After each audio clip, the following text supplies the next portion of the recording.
Bugo. Wala kang ibang gagawin dyan, kundi uupo ko lang at magsasabing bye-bye. Say bye-bye. Bye-bye. Okay, but wait, there's more.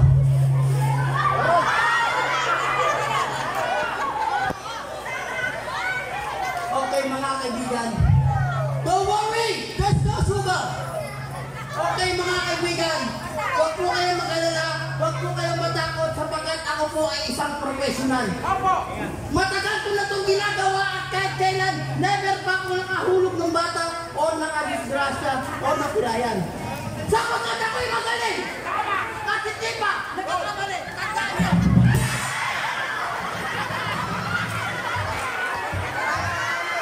Hindi pa po siya nagkakamali, baka galing pa lang.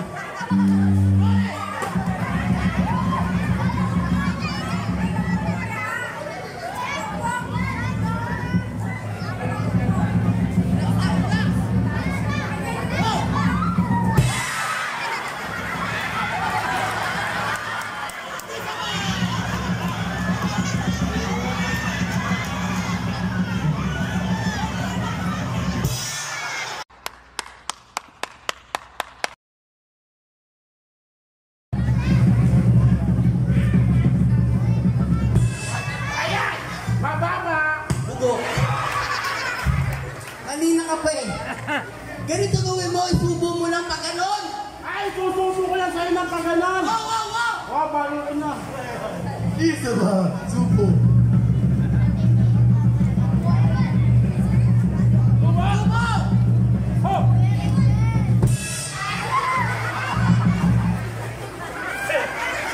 Ayan na! Baka magreklamo ka pa, sinubo ko na sa'yo. Sabi niya guys. Sa bunganga mo. Nakamali. Sakit ah. Sarap lang. Isa pa. Madadali ko rin to eh. Harap! Siyempre. Oh!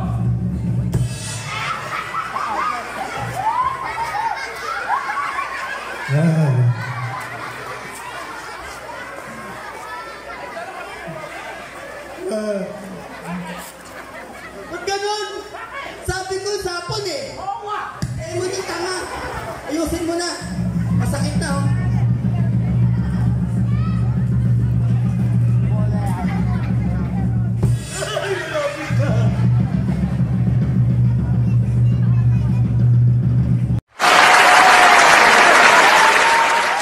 Mga magulang, ginagawa lahat ng trabaho upang matustusan ang inyong mga pangangailangan, lalo na ang inyong pag-aaral. Kaya pagbutihin nyo, katulad ng magsasaka, may tuturing natin sila ng mga bayani dahil sa kanila nang gagaling, no? Ang ating sa dugo nila at pawis nang gagaling ang ating kinakain na kanin. Kadiri naman. Anong kadiri naman? Okay, nandito po tayo ngayon sa barangay para pag-usapan ng review na lang siguro mangyayari. May full settlement ba, no? Dito sa mga nagnakaw ng baboy, itong tatlong to, Nanakaw kayo. Turo, ito yung witness natin. Ginagawa niyo. Baka na, hindi ko kayo mahuhuli ha. Mag-distance ka pa. Yung palang itsura nyo din na pagkakatiwalaan, tignan yung pagmumukha nyo. Mukhang blackboard. Make-up ka po dyan. Alam mo, hindi ka makikilala. Ako kami ano yun, di po ako yun, ito lang po yun. Di ako kumakain ng baboy. Ayan, may witness din tayo.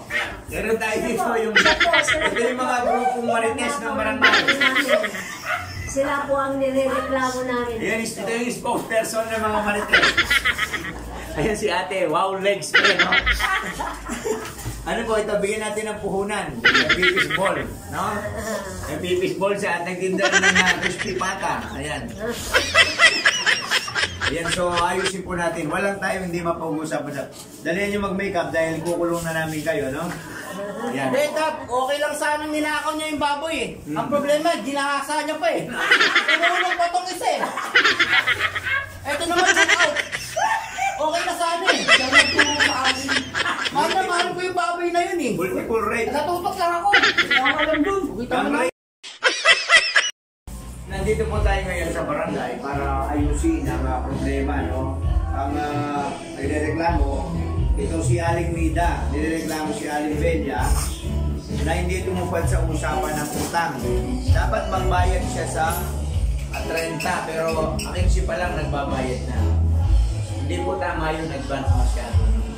Dapat sumunod tayo sa pasaran. Pag sinabi na 30 magbabayad, huwag magbabayad ng advance. No? Ang ganong atay na lang po. 30, kung ano yung pinag-usapan, kung sa katapos ang babayaran, huwag mong babayaran kaagad. Hindi tama yun. Hindi may penalty. May penalty siya.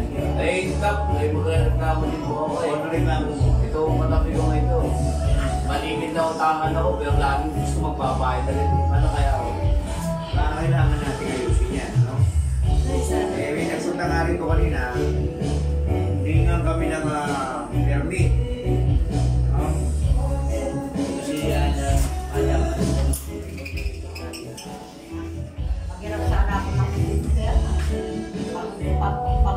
Pagreklamo Wow. sa tindahan. Pagpunan nyo sa tindahan, ano po yung titinda nyo? Mga baseball. Mga fishball, o. Pero yung fishball, nanggaling po yan sa fish, ano? Yung squid ball nanggaling sa pusit. Eh, yung kikiam po, sa kaya galing. Galing din po sa amin. Sa mga mababawang isda, hindi na nga yung bilang. Wow! Kaya pala mabaho kikiam. Instruction tayo, ano? Magtatanong ako ng mga sample. Halimbawa, ikaw, Michael, ang tatay mo may 10,000. Binigyan niya ng 9,000 ng nanay mo. Magkano pa ang matitira sa tatay mo? Sir, wala na po. Bakit wala? Ulitin ko. May 10,000 ang tatay mo.